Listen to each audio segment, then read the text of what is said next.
Okay, so right now where you're sitting, where I'm standing, all the way around you is a column of air. And this column of air goes all the way to the top of our atmosphere. And so you have this tremendous column of air that is pressing down on you. Now, it must not be pressing down too hard because I don't feel like I'm, heavy or anything like that, but it is pressing down on us. Now, in this column of air are basically three types of gases: nitrogen, oxygen, carbon dioxide. Nitrogen is the most abundant. We have about 78% of our air is made out of nitrogen. And then about 20, give or take, percent oxygen, and then about 1% CO2. Now, if you live in Fontana, I can't tell you what the percentages are because there's so much smog and, arsenic and whatever. But this is your typical percentage. Whether you're here at VVC, you're down, let's say, at Loma Linda area, or you're up on Mount Everest, the percentages don't change. 78% on Mount Everest of nitrogen, 21% oxygen, 1% CO2, which is weird because you wouldn't think it would be the same, since if I'm standing here, I'm standing at Loma Linda, I don't have very much problem breathing, but if I'm on top of Mount Everest, I do a lot of problem breathing. So it must not be the percentages that give us the problem with breathing. Instead, it has to do with the pressure. Now, anytime molecules of air hit on you, okay, or hit on something, they create a force. That force is what we call pressure. Now, they're hitting on us, but it's really light, so the pressure is not that big of a deal. But we'll go with Loma Linda. The reason I say that is because Loma Linda is at what we would call sea level. So we're about, give or take, 3,000 feet above sea level. Okay, so Loma Linda is at sea level. If we were to measure the pressure of air at sea level, okay, so at sea level, so at Loma Linda, the pressure of air is 760 millimeters of mercury. Okay, so let's talk about what the heck that means, because that's really important for you to know. So there's this Italian scientist. His name was Dr. Torricelli, and he was, for whatever reason, all into pressures in the air. And he was studying this, and he came up with this really cool little device, okay? Very simple device. And what he did is he made this really long glass test tube, okay? And so it was open at one end. And he took this long glass test tube and he put it into this bowl, okay? And he filled this bowl up with liquid nitrogen. Okay? So he sunk the test tube into this liquid nitrogen. Now, by the way, he measured this test tube and he marked it off in millimeters all the way up the test tube. So he knew how tall the test tube was. And he puts this liquid nitrogen in this bowl, sticks the test tube upside down in the liquid nitrogen. And what he was measuring is how hard does the air push down on the liquid nitrogen to cause that liquid nitrogen to go up the test tube. And it was different depending on the altitude. If he was standing at sea level, it went up 760 millimeters. Because if I'm standing at sea level, the column of air is much bigger than if I'm standing on Mount Everest, which is 29,000 feet above sea level. The column of air is much smaller. So the bigger the column of air, the more molecules will be pressing down on that mercury, causing it to go up the test tube. And so at sea level, it went up 760 millimeters. Now, Dr. Torricelli didn't do this, but other scientists have taken this handy-dandy little instrument to the top of Mount Everest to see how much the column of air pushes down. And in this case, it only goes up about 153 millimeters. So if I'm standing at sea level, I say the atmospheric pressure, or the pressure in the atmosphere, is 760 millimeters of mercury. If I'm standing on Mount Everest, it's 153 millimeters of mercury. And what it's doing is the column of air is pressing on my body. And this pressure has a lot to do with how well I can breathe or not. So on Mount Everest, my pressure is about 153 millimeters of mercury. All right, now, oxygen simply diffuses from our lungs into the blood. Goes from high concentration to low concentration. Real simple. But I want to tell you that when we're talking about a gas, we usually don't call it concentration. We call it pressure. It's the exact same thing, but we use the word pressure. So oxygen, when I say it diffuses from the alveoli into the blood, instead of saying it goes from high concentration to low concentration, I would say it goes from high pressure to low pressure. Same exact thing. But oxygen is going to move high pressure in the alveoli to low pressure in the blood. It's going to do the same thing. It's going to move from high pressure in the air to lower pressure in my lungs. The higher the pressure of oxygen in the air, the easier it will be for me to get into my lungs. Okay, now watch. How can I tell what the pressure of oxygen is in the air? Well, if I'm at sea level, I take the pressure in the atmosphere, 760, and then I multiply it with the percent of oxygen. And that gives me somewhere around 160 millimeters of mercury. Pressure just for oxygen. Now watch this. If I'm on Mount Everest and I want to see what the pressure of oxygen is in the air on Mount Everest, it's a heck of a lot lower. So because the pressure of oxygen in the air is so low, I have a real hard time doing simple diffusion. I have a hard time with oxygen diffusing from my alveoli into my blood. The lower the pressure of oxygen in the air, the harder it is for it to diffuse into my blood, even though the percentage is exactly the same. No matter if I'm at Loma Linda or I'm on Mount Everest, I have the same percentage of oxygen. But because the pressure is so much lower on Mount Everest and oxygen moves from high pressure to low pressure, it's very hard for oxygen to get into my blood.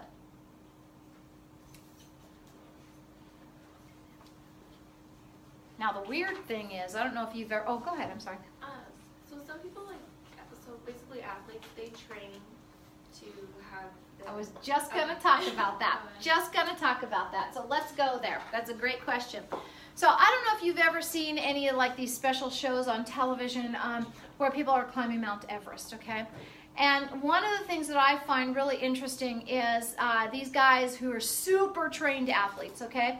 They are climbing to Mount Everest and you watch them as they climb and they're just like moving like everything is made out of lead.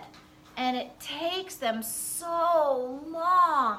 I mean, minutes, literally. I'm going too fast to move 1 foot.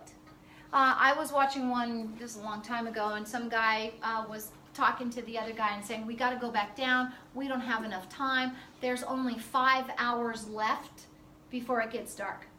And they were less than 500 feet from the top.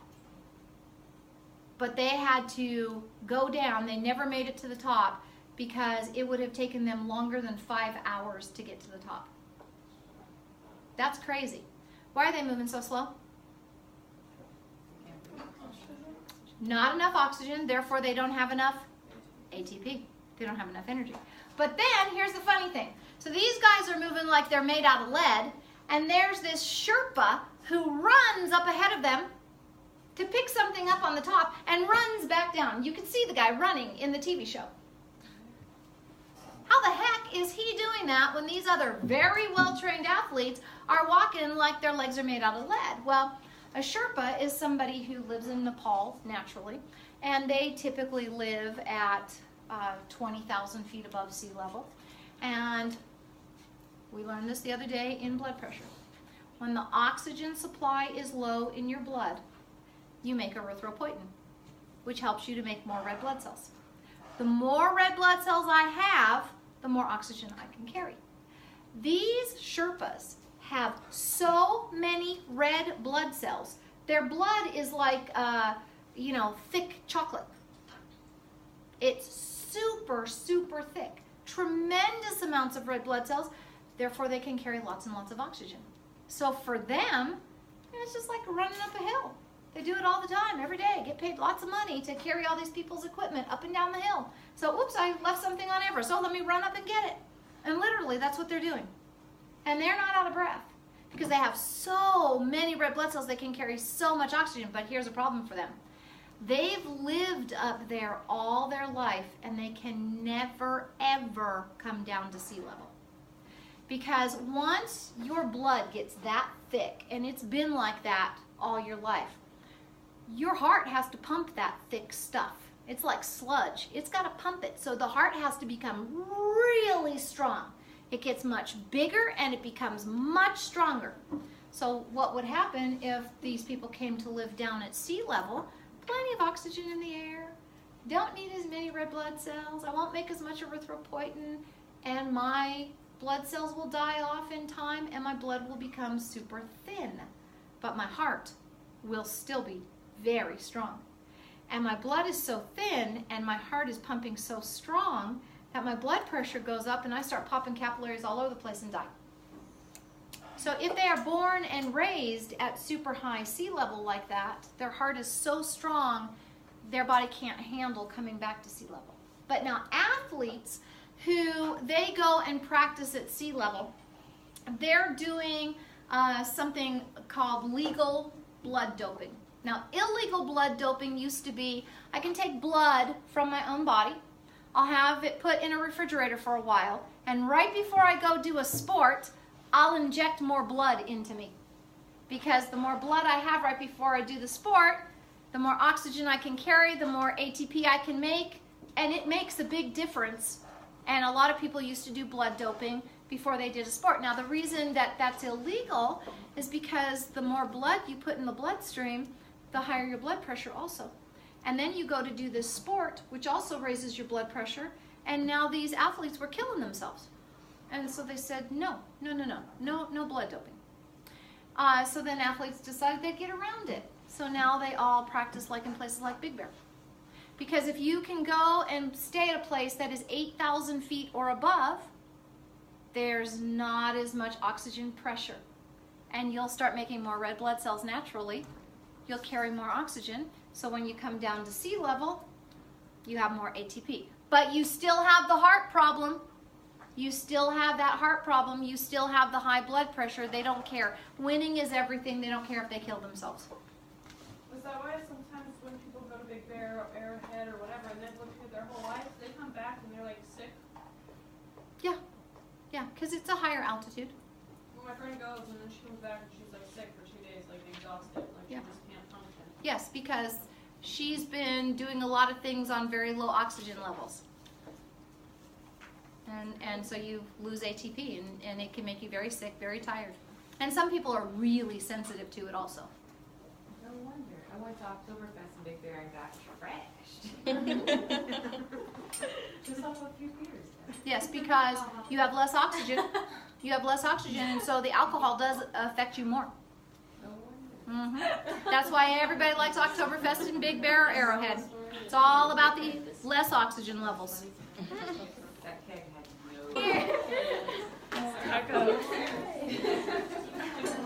Poor Frank. Thrown under the bus. That's what he gets for helping him.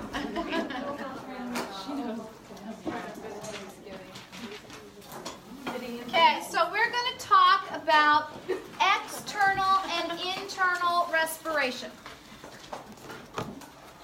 External respiration would be inhaling, exhaling. And then internal respiration is what happens with exchange of gases between the blood and the lungs, and between the blood and the tissues. Okay? So we're going to start out with inhaling.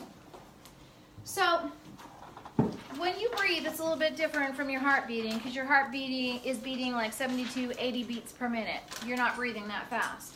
You're breathing somewhere about maybe 16, 18 breaths per minute, which means when we breathe, we inhale, rest, exhale, rest. So you're inhaling and then you're exhaling. And you don't just inhale, exhale, inhale, exhale. So what we're going to say is our person, as we start, has inhaled and then exhaled. And after they exhale, we're at rest. Okay? So we're starting. They've exhaled and we're at rest.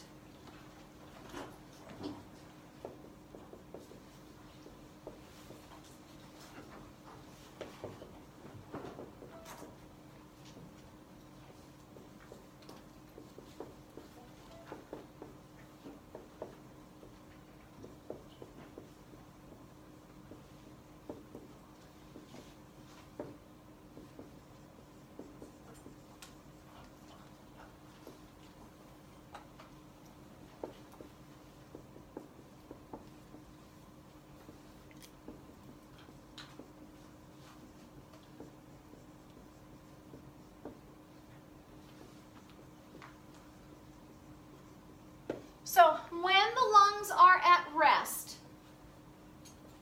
the pressure inside the lungs is equal to the pressure in the atmosphere. Now, anytime we talk about the pressure inside the lungs, we're going to call this intra, because intra means inside, intrapulmonary pressure.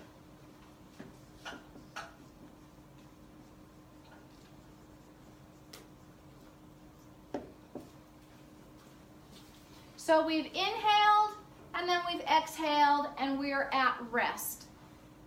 And the pressure inside the lungs is the same as the pressure in the atmosphere. Now, it doesn't matter where you are on the face of the planet. If you're standing at Loma Linda or if you're standing on Mount Everest, the pressure is going to be the same. So if I'm at Loma Linda, the pressure is 760 millimeters of mercury. If I'm on Mount Everest, the pressure is 153 millimeters of mercury inside my lungs as well as in the atmosphere. Okay?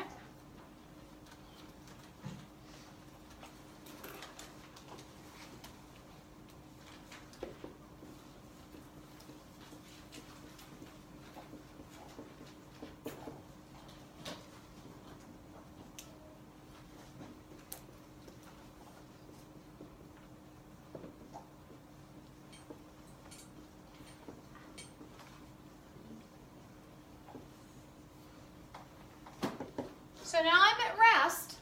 Oxygen levels in the blood are falling because that oxygen is going from the blood into the tissues so I can make ATP. And CO2 levels are rising. So I'm going through glycolysis, citric acid cycle, I'm making CO2. That CO2 is leaving the tissues, getting into the blood. So O2 levels are dropping, CO2 levels are rising. We have specialized neurons, specialized receptors that are constantly monitoring oxygen and CO2 levels, just like we talked about the ones in the kidneys the other day. These are called chemoreceptors. So when O2 levels fall and CO2 levels rise, these guys are going to be stimulated. They're going to go on red alert.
Okay, so we have central chemoreceptors. And these central chemoreceptors are in the medulla oblongata.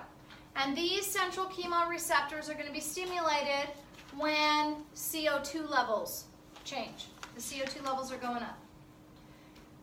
The peripheral chemoreceptors are for oxygen. These guys are found in the carotid arteries. And when oxygen levels start to drop, the peripheral chemoreceptors are going to be stimulated. Now, since we have two different types of chemoreceptors, real important in respiration, there can't be any competition. So if the peripheral say to do one thing and the central say to do something else, it is always the central that's going to win. So the central chemoreceptors are in charge. And they're going to tell the body exactly what to do, even if the peripheral says, no, no, no, I think we should do the opposite. Doesn't matter. The body's always going to listen to the central chemoreceptors first and foremost. So these chemoreceptors are going to be stimulated.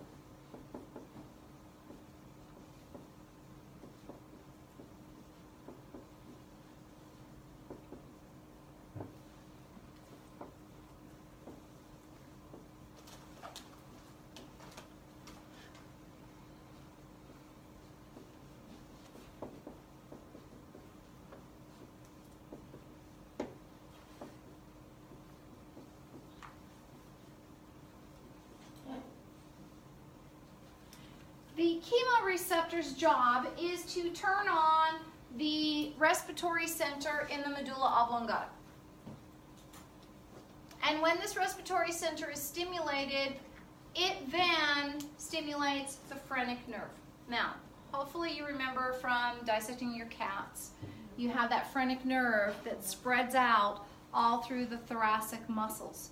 So that phrenic nerve is going through the thoracic muscles, and then also it's going to the diaphragm, okay? And the job of the phrenic nerve is to make all those thoracic muscles contract. And when those muscles contract, the thoracic cage moves out and up. And then the diaphragm, you remember, is that little bell-shaped muscle that separates thoracic from abdominal area. And when the diaphragm contracts, it contracts down, okay?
So again, we're going to have the phrenic nerve stimulating the thoracic muscles, and that's going to move our thoracic cage out and up.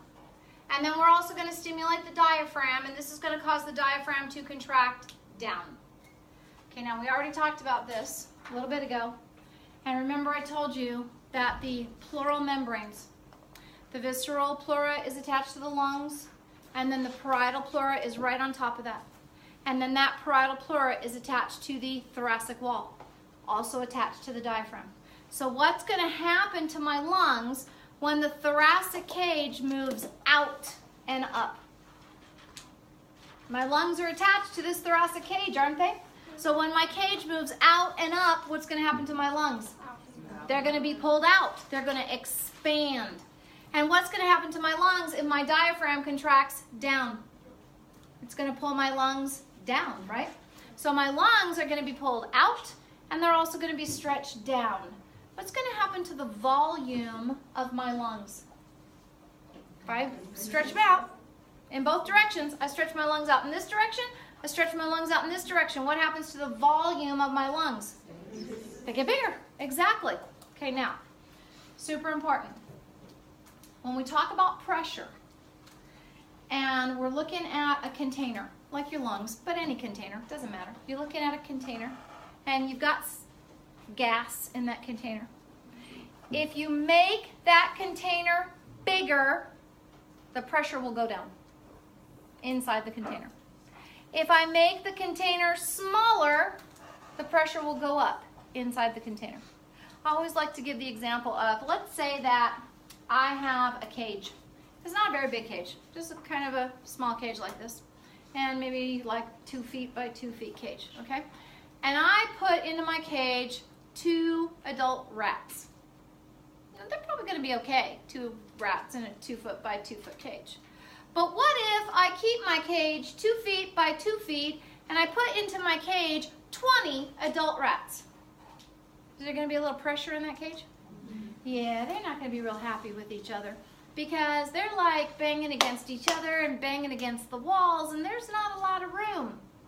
Now, what would happen if I took my 2 foot by 2 foot cage with my 20 rats and I made it a 200 by 200 foot cage? What happens to the pressure inside that cage? It goes down. My rats are happy. They all go to their own little corner, and they just live there all by themselves. By the way, if I keep my rats in a 2 foot by 2 foot cage, eventually pressure will go down too, because rats will eat each other. We're just kind of like humans. If we all get like too crowded with each other, we just eat each other. It's sort of the same thing. Or we just kill each other. Either way. So, same thing with our lungs. You've got this air, kind of like the rats in there. You've got this air in your lungs. When the container is smaller, everything's kind of bouncing on each other, okay? It's squished in there. If I spread the container out, I increase the volume, the pressure inside goes down. And so that's what's going to happen with our lungs. We just increase the volume, and we just drop the pressure. Now, I'm not going to write a whole bunch about membranes, but you need to explain about the membranes in this step.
Okay, so the phrenic nerve is causing these muscles to contract. And when the thoracic muscles and the diaphragm contract, this pulls, by way of the membranes, on our lungs. Causes the lungs to stretch out. The volume of the lungs gets bigger, which means the pressure inside the lungs drop. Now, if I just take a normal inhalation, I'm not really like stretching my chest out very much. It's just a little tiny bit.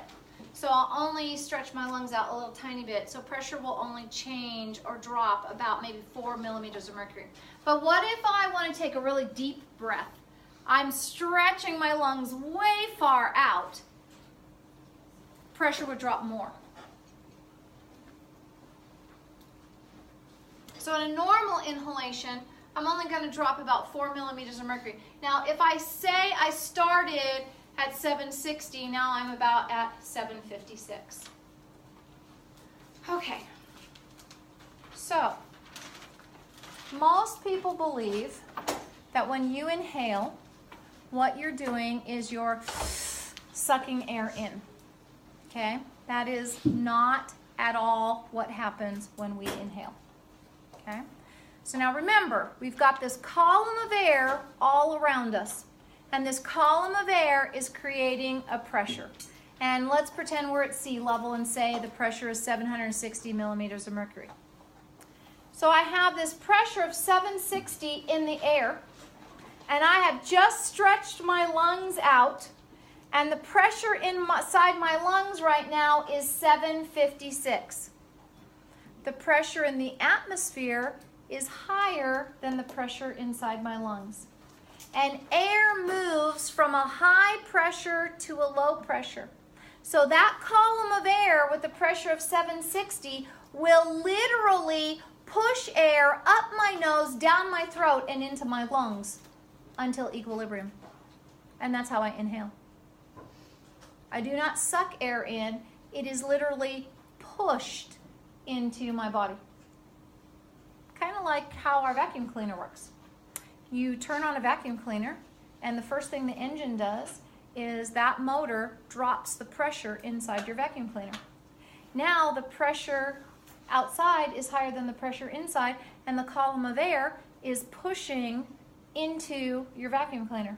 Now that little roll brush thing that's on the end helps to get the dirt up, so it gets pushed in with the vacuum cleaner. The lower you drop the pressure, the more suction, as we call it, will happen. But the lower you drop the pressure in your vacuum cleaner, the more the column of air will push air into your vacuum cleaner. You do not suck air in.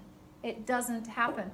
There is actually no such thing as a vacuum the way that you think it works. It is literally the column of air pushing air into the body.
So again, pressure in the atmosphere is higher at 760 than pressure inside our lungs.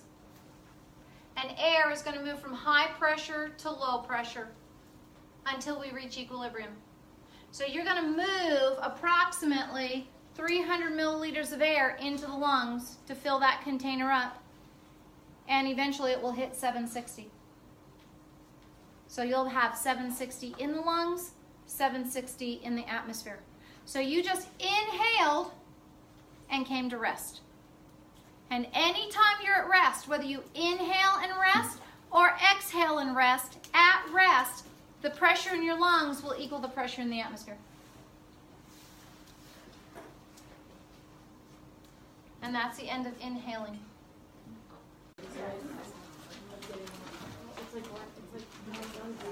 Were you going to ask me something? Yeah? No? Okay.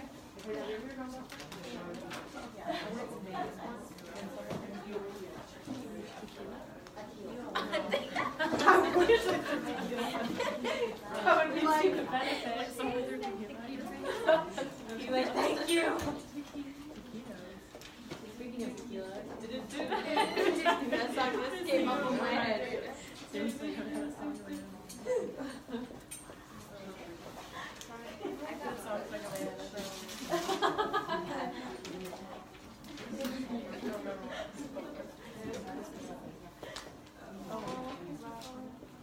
Okay, so again, we just inhaled about 300 milliliters of air, and we're at rest. So the pressure inside the lungs, intrapulmonary pressure, is equal to atmospheric pressure.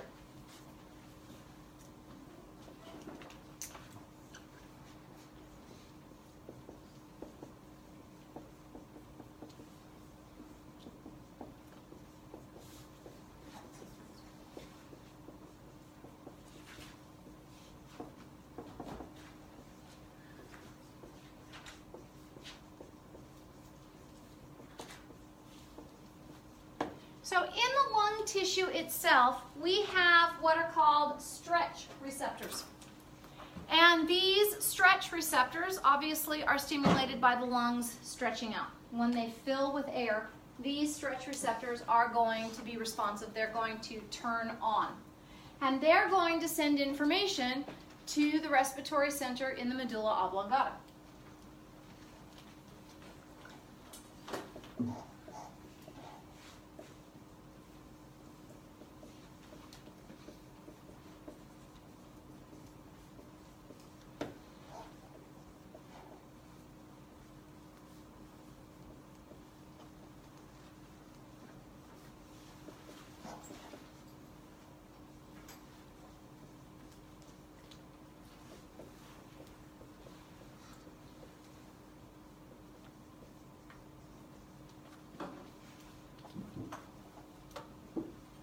And what we're going to see happen is that once the stretch receptors talk to the medulla oblongata, they're going to tell the medulla, hey, look, I need you to turn off the phrenic nerve. They're not inhaling anymore. We don't need to keep moving those respiratory muscles. Turn them off.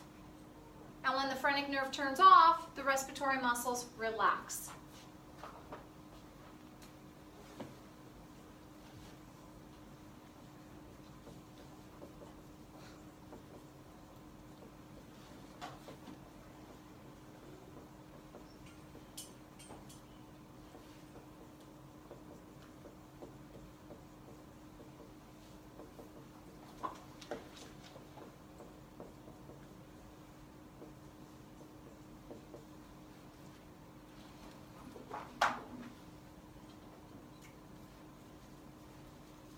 So this is when I get to play with my slinky.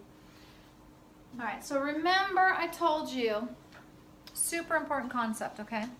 A little bit difficult to understand. But in the lungs, there's a lot of elastic connective tissue. They're very stretchy, kind of like the slinky, okay? So if we can pretend the lungs are the slinky, and then my hands are going to be the respiratory muscles, because my lungs are attached to the respiratory muscles. So when my respiratory muscles contract, it expands the thoracic cage outward, right? Okay? Now, this is, we want the lungs to go back to their regular size once we're done with this whole thing. So once we inhale, we're stretching the lungs out. Once we're done with the whole thing, we want the lungs to go back to the regular size, all right? But this is what does not happen to get the lungs back to their regular size. Does not happen. So I've stretched them out with the respiratory muscles. To get the lungs back to the regular size, I do not use the respiratory muscles to push them back. Don't do that. Instead, what happens is when I stretch the lungs out with the respiratory muscles, and I tell the respiratory muscles, okay, I want you to relax now. When the respiratory muscles relax, It's the elasticity of the lungs that actually pull the respiratory muscles back. Okay, so let me say that again. So respiratory muscles, like my hands, they're told, pull the lungs out, stretch them out so we can fill them with more air. Then we tell the respiratory muscles, hey look, just relax. Turn off the phrenic nerve, you guys just relax. The way that the lungs get back to their original shape is they're so stretchy that they immediately start pulling back. Well, it just so happens they also pull the respiratory muscles back with them. The respiratory muscles do not push the lungs back. The lungs actually pull the respiratory muscles back as well. Now, you know in that disease emphysema that we talked about already, where the alveoli can get destroyed because you get too much mucus, too much particulate matter in the lungs. The other thing that can get destroyed is the elastic connective tissue. And instead of your lungs being real stretchy like this, your lungs just kind of stretch out. And there's not a lot of recoil, not a lot of ability to pull it back. So this elastic connective tissue gets all destroyed, and my muscles can still pull the lungs out. But can my lungs pull my muscles back very well? They can't. And so what we see with people who have emphysema is over time, their muscles just keep pulling the lungs out more and more and more, but the lungs lose their stretchiness and they can't pull the muscles back as much. And they get these really rounded chests. They get what we call a barreled chest because their muscles just keep pulling and pulling and pulling, and the lungs never pull those muscles back. And the lungs get huge inside because they're all pulled out, they're all totally stretched out. And the chest is going around it to try to keep pulling that lung out. But we can't pull the muscle back. And we have to be able to have this stretchiness. We have to be able to pull the lungs back to their regular size and have the muscles follow to be able to inhale the next time as good as we need it to. And also to be able to exhale. If we can't pull the lungs back, get them to their regular small size, exhaling won't occur because we won't be able to change pressures appropriately, okay?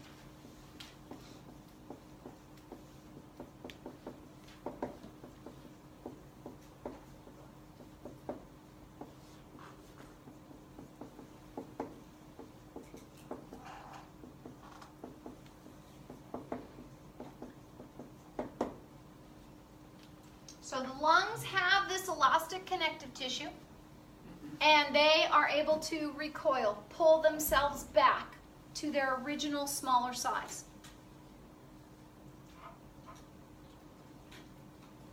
Keep in mind, we started this whole thing off with 300 extra milliliters of air. And so what I've done now is I filled the lungs up with this 300 extra milliliters, okay, when they were bigger. But now I've made the size of the lungs smaller, but I put extra air in. What's going to happen to the pressure? It's going to go up.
So because we put this extra 300 milliliters of air into the lungs, and we made the size of the lungs, the volume of the lungs smaller, pressure goes up. And we started at a pressure of 760, and the pressure has just gone up about 4 millimeters of mercury, so now we're at 764 inside the lungs. So the pressure in the lungs is now higher than the pressure in the atmosphere, and air will push out until we reach equilibrium between the two containers.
Any questions?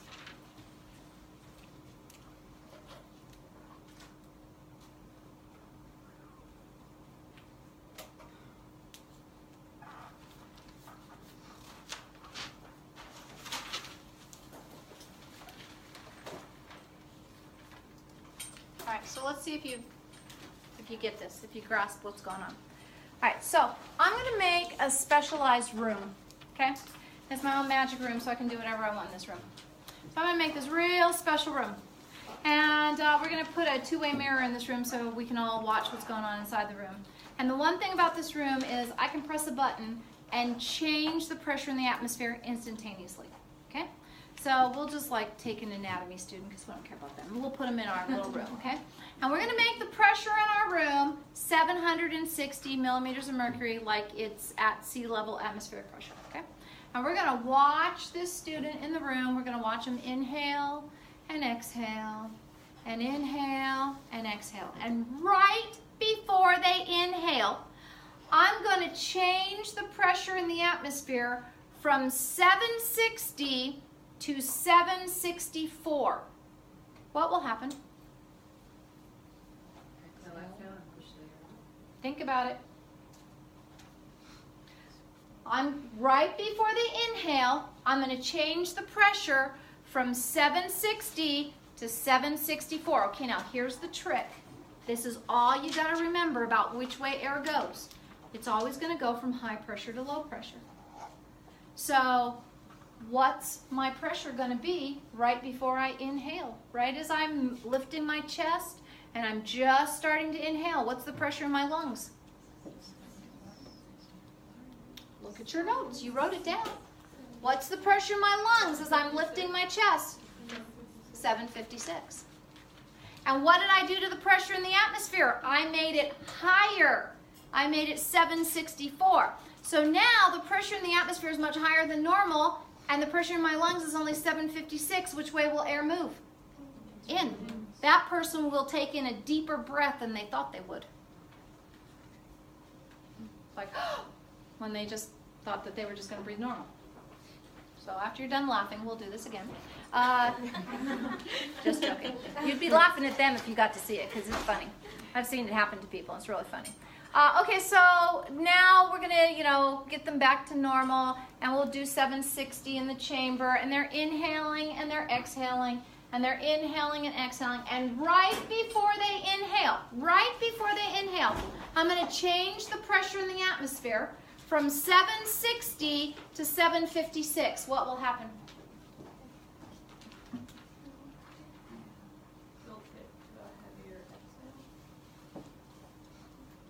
Think about it. Instead of being 760, it's now 756. What is the pressure in this person's lungs as they start to inhale? 756. And what is the pressure in the atmosphere? 756. What will happen? Nothing. They're going to try to inhale and nothing will move. They won't get any oxygen in. They won't get any air in because there has to be a pressure gradient. It has to move from high pressure to low pressure. If the pressure in the atmosphere equals the pressure in your lungs, no air will move. How cool is that? So what does it look like when you're doing that? It's like a little fish out of water. Nothing goes in. That's pretty bad. Okay, let's try it again. All right, so see, I told you it's funny. Told you. Okay, so it's my demonstrations, yes, but that's what they would look like too. Okay, so we're going to inhale and we're going to watch them exhale, and they're going to inhale. Now, they're going to exhale this time. So just as they begin the exhale, I'm going to change the pressure in the atmosphere from 760 to 764. So look on your notes. What's the pressure in a person's lungs as they begin to exhale? What's the pressure in their lungs as they begin to exhale? 764. 764 as they begin to exhale. And what did I just put the pressure in the atmosphere as? 764. Will they exhale? Nope. Nothing will happen. It's that fish thing again. Okay? All right? All right, so let's try it again. So they're inhaling and inhaling, and they're just starting to exhale. And right before they exhale, I'm going to change the pressure in the atmosphere to 750.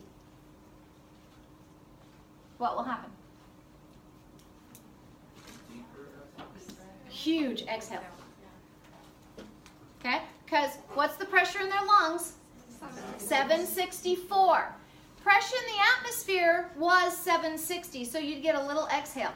But if you make the pressure difference really big, like 756 or 750, you'll get this huge exhale.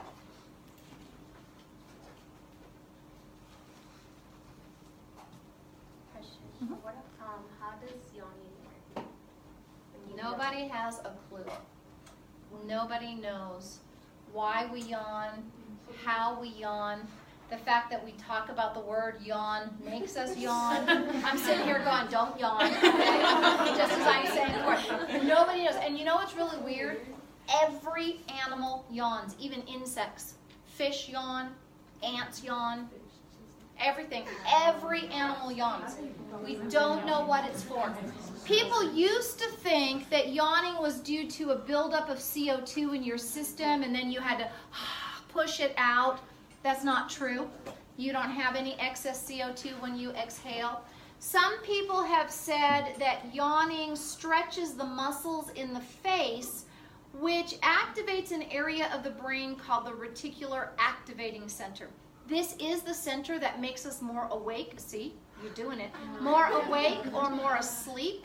And you know, if you're like driving and you're really tired and you know, try to stretch your face and you hit your face, that kind of thing, it does help a little bit to somewhat. So maybe, but nobody has a clue why it happens, why it's so contagious. Nobody knows. Yeah. Don't know. I read that you yawn because your brain needs to cool down. I don't know. I have never heard that one before. But I don't know what yawning would do for you, because that's coming from your stomach, from your lungs. By the way, here's something that sounds even more stupid, but this is actually true, and I've never heard that, so I can't comment one way or the other. But you know when you get a brain freeze because you're eating ice cream or drinking something too fast? It's actually referred pain. Your brain doesn't hurt. It just thinks it does. What really hurts is your stomach.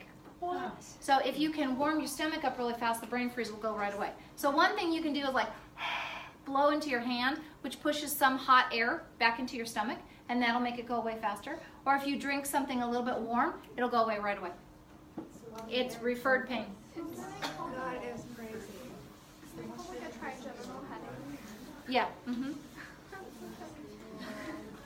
Well, what about when you have the hiccups? Okay, if you have the hiccups are a spasm of the phrenic nerve.